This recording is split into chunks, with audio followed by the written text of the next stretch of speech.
નમસ્કાર દર્શક મિત્રો, લોક સામના ન્યૂઝમાંથી હું ભારતી સોલંકી આપનું હાર્દિક સ્વાગત કરું છું. હવે જોઈએ ઉપલેટાથી અમારા રિપોર્ટર ભાવેશ ગોહિલ સાથેના આજના મુખ્ય સમાચાર.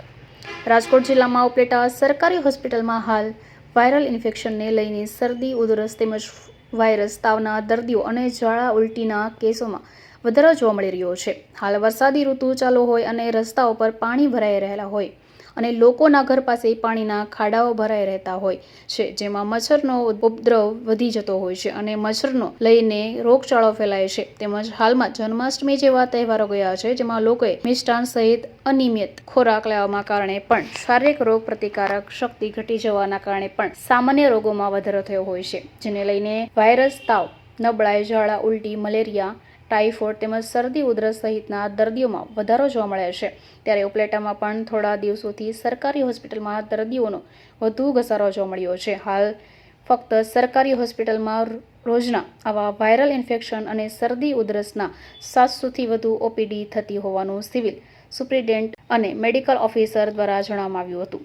આવી વાયરલ ઇન્ફેક્શનની બીમારીઓમાં તેમજ અન્ય નાની મોટી બીમારી કે આંખોને લગતી કોઈપણ બીમારીઓમાં ઉપલેટા સરકારી હોસ્પિટલ ઉત્તમ સુવિધા માટે પ્રખ્યાત છે, જેથી આવી તમામ બીમારીઓ માટે હોસ્પિટલ તંત્ર કાયમી માટે તૈયાર હોવાનું પણ જણાવ્યું હતું અને લોકોને વાતાવરણ અનુરૂપ ખોરાક લેવા તેમજ મચ્છરોના ઉપદ્રવથી બચવા માટે સ્વચ્છતા રાખવા સલાહ આપી હતી. હેલો, હું ડૉક્ટર ખ્યાતિ કેશવાલા દરેજા અને હું ક્લાસ 1 સુપ્રિન્ટેન્ડન્ટ આજે હું અહીંયા કામ કરું છું કોટેજ હોસ્પિટલ ઉપલેટામાં.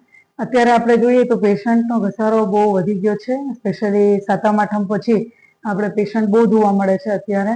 એમાં લગભગ અમારે દરરોજની ઓપીડી 700 ઉપર જાય છે અત્યારે. જેમાં મુખ્ય તો શરદી, ઉધરસ ને તાવના પેશન્ટ જ હોય છે, જે વાયરલ જ હોય છે અને લગભગ 3 થી 5 દિવસ સુધી તાવને એવી રીતના રહે છે પેશન્ટને અને પછી સાજા થાય છે એ લોકો. અને એના સિવાય અત્યારે થોડું પાણી આપણે જ્યાં વરસાદનું ને આવ્યું હોય એના લીધે ઝાડા ઉલટીના કેસીસ હવે શરૂઆત થયા છે. એટલે આપણે પાણી ઉકાળીને પીએ એનું ધ્યાન રાખીએ અને થોડું સોશિયલ ડિસ્ટન્સિંગ મેન્ટેન કરીએ તાકી આપણે વાયરલ શરદી, ઉધરસથી બચી શકીએ, તાવથી બચી શકીએ. Thank you. હવે ફરી મળીશું એક નવા સમાચાર સાથે. ત્યાં સુધી જોતા રહો લોક સામના ન્યૂઝ.